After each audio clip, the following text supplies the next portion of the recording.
Today we are going to discuss a very beautiful poem written by Andini Rich, that is Aunt Jennifer's Tiger, है ना. And before we start this poetry, so we are going to discuss about the background of this poetry, because this poetry has been written from the point of view of feminism. Feminist point of view से ये work लिखा गया है, written by Andini Rich, है ना, one of the greatest writer. तो जैसे कोई फीमेल जो है ना, in this younger generation, the female is living, suppose she is living here, और वो इस जगह पर वो पूरी तरह से दबाई गई है ना. वो मेल डोमिनेट सोसाइटी में उसके उसके पूरी इच्छाएं को, है ना, what's it out, what's in what manner she would behave, है ना, सब कुछ को सोसाइटी में दबा कर रखा गया है. तो अगर कोई लेडी इस चीज से जूझ रही है, if a female is going in passing through the same kind of problem there, so उसे कहीं ना किसी तरीके से तो उसका इमोशन बाहर निकल कर आएगा, है ना. And the emotion is coming out when a lady that is called ऑन्ट Jennifer here, है ना, शी इज वीविंग समथिंग. वो कुछ बुन रही है,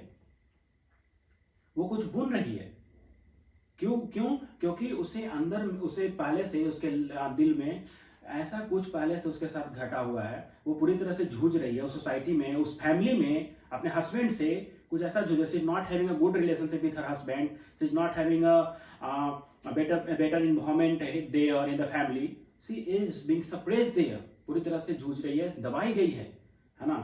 तो जब एक लड़की, एक फीमेल किसी सिचुएशन से, when she is undergoing any suppression, so कहीं ना कहीं से तो इमोशन निकल कर आएगा. तो वो भी बून रही है और वो इमोशन निकल कर आ रहा है कि if I am not able to fight myself, है ना, सो the animal in the form of tiger, which I am weaving here with my ivory needle, by applying my ivory needle, will definitely one day come out and will fight on behalf of me. एक दिन बाहर निकलकर मेरे ही behalf पे ये fight करेगा. समझ में आ रहा है. तो ऑन्ट Jennifer tiger prance across the screen. ऑन्ट Jennifer tiger prance across the screen. ऑन्ट Jennifer का बनाया हुआ टाइगर वो prance across the screen. What is prance? छलांग लगा रहा है ना. ऐसा देखने में आ रहा है कि ऑन्ट जेनिफर जो वीव कर रही है, जो बुन रही है टाइगर को, वो आ रहा है, कूद रहा है ना, जंप कर रहा है. ऐसा देखने में प्रतीत हो रहा है. Bright topaz denizens of a world of green. कैसा उसका हुलिया है, कैसा वो देखने में प्रतीत हो रहा है. तो ब्राइट, चमकदार है. Topaz is kind of gym, the yellow gym, पीला कलर का एक, इन हिंदी वी कॉल इट, है ना, पुरखराज. तो एक पीला कलर का एक पत्थर है, जेम्स है. वो कैसा प्रतीत हो रहा है? चमकीला है, पीला colour. we'll see the back surface of the tiger, will see that the Eloise, है ना, Eloise line is there, है ना. तो ब्राइट टोपैज, पीला कलर का, जेम की तरह, पत्थर की तरह. Denizens of a world of green. Denizens मतलब वहां रहता है, निवासी. डेनिजन्स किसको बोलते हैं? निवासी को बोलते हैं. Of a world of green, कहां रहता है? हरा भरा मैदान में, हरा भरा दुनिया में वो रहता है. The world of green is actually the living place of the tiger. They do not fear the man beneath the tree. और वो इस सारे टाइगर्स को डर भी नहीं है. इंसान रह रहे हैं, अगल बगल इंसान गुजर रहे हैं, उनसे कुछ डर नहीं है. बिकॉज दो तरह से हम इसका आंसर दे सकते हैं. पहला साइंटिफिकली, दूसरा by indulging in the depth of literature. First of all, they do not fear the man beneath the tree. वो डर नहीं रहे हैं. क्यों? We will talk about the scientific reason. So because the tiger is not real here, क्योंकि tiger real नहीं है, that's why, है ना. और second example from the literature, क्या कि टाइगर जो है वो इसलिए नहीं डर रहा है ना, क्योंकि tiger is the symbol of brave. Tiger is the symbol of, है ना, certainty, sleek symbolic certainty. The another last line is the answer of my question, right. So they do not fear the man beneath the tree. उसे कोई भी इंसान जो इधर उधर पेड़ के पास जो घूम रहा है ना, उससे डर नहीं है. क्यों? क्योंकि या तो ये टाइगर अभी रियल नहीं है, या फिर टाइगर जो है हमेशा ब्रेवनेस का, है ना, निडर का प्रतीक होता है. तो the pace in sleek symbolic certainty. और वे हमेशा पेस मीन्स दौड़ लगाते हैं. दे पेस मीन्स दौड़ लगाते हैं. They pace in sleek symbolic certainty. वे सारे हमेशा क्या करते हैं? दौड़ लगाते हैं. किसमें? स्लीक में. स्लीक मीन्स चमकदार है ना, शाइनिंग फेस, शाइनिंग लेकर है ना, चमकदार, Shivalik certainty, Shivalik means brave, Shivalik means brave और सर्टिनिटी मीन्स कॉन्फिडेंट। तो हमेशा चमकदार बॉडी लेकर है ना, ब्रेवनेस उसमें भरा हुआ है ना, और बिल्कुल कॉन्फिडेंट है, वह हमेशा इधर उधर जंगल में घूमते रहता है। समझ में आ रहा? तो ऑन जेनिफर्स टाइगर है ना, हेयर जो उसका जो पूरा जो अपीयरेंस है ऑन जेनिफर जो बीव की है, बिल्कुल लग रहा है कि चमकदार है, वो उछल रहा है ना, in the slick Shivalik certainty, slick Shivalik certainty, वो पूरा शाइनिंग कर रहा है ना, ये ब्रेव है और कॉन्फिडेंट है वो tiger. So these three words, sleek, Shivalik, certainty is attributed to the tigers only, right? So we are proceeding towards the next stanza. Aunt Jennifer's finger fluttering through her bowl, और Aunt Jennifer's का जो hand जो है वो क्या बून रही है, वो उनसे कुछ बून रही है, लगातार हाथ चल रहा है ना। Find even the ivory needle hard to pull, और ऐसा देखने में प्रतीत हो रहा है, find even the ivory needle hard to pull, जो वो बून रही है। Remember the situation. आप कभी भी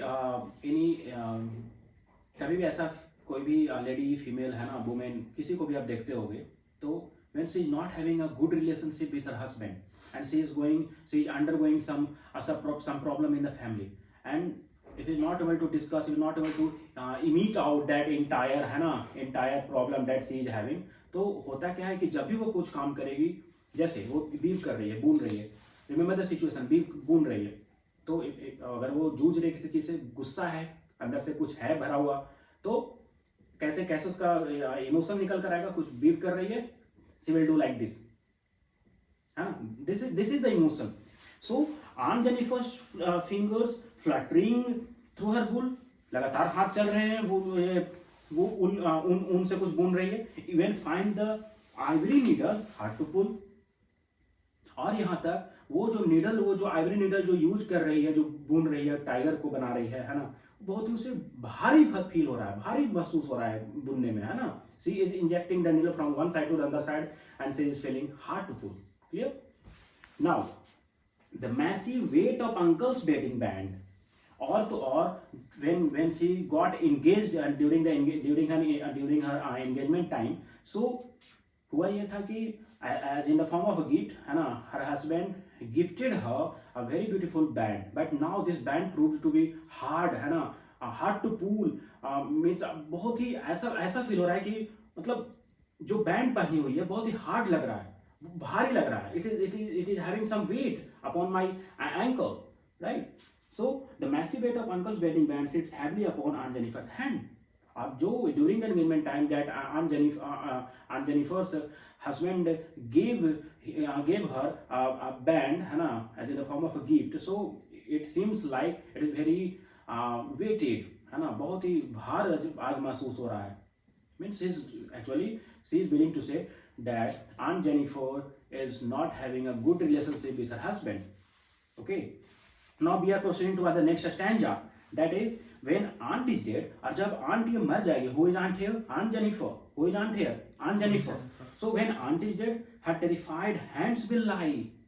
तो जब ये आंट मर जाएगी तो उसकी जो हाथ थी, जो वजन से बाहर से वो दबी हुई थी, मीन्स उसका दिल दबा हुआ था, वो पूरी तरह से जूझ रही थी, है ना। तो बोल रहा है क्या कि जब आंट मर जाएगी तो हर terrified hands will lie still ringed, मरने के बाद भी उसका हाथ अभी भी उसे बंधा ही रहेगा, है ना। With ordeal she was mastered bye, जिस सिचुएशन में वो थी, और बिल्कुल जो प्रॉब्लम्स थे, है ना, जो डिफिकल्टीज थे, ऑडियंस में जो डिफिकल्टीज थे उस टाइम पर, बिल्कुल उसी से जूझी हुई रहेगी। ऐसा बात नहीं कि वो बाहर आ गई, लेकिन कोई तो होगा that on her behalf one would definitely come out of the situation and will definitely he is going to fight on behalf of her. And who is that? Tiger.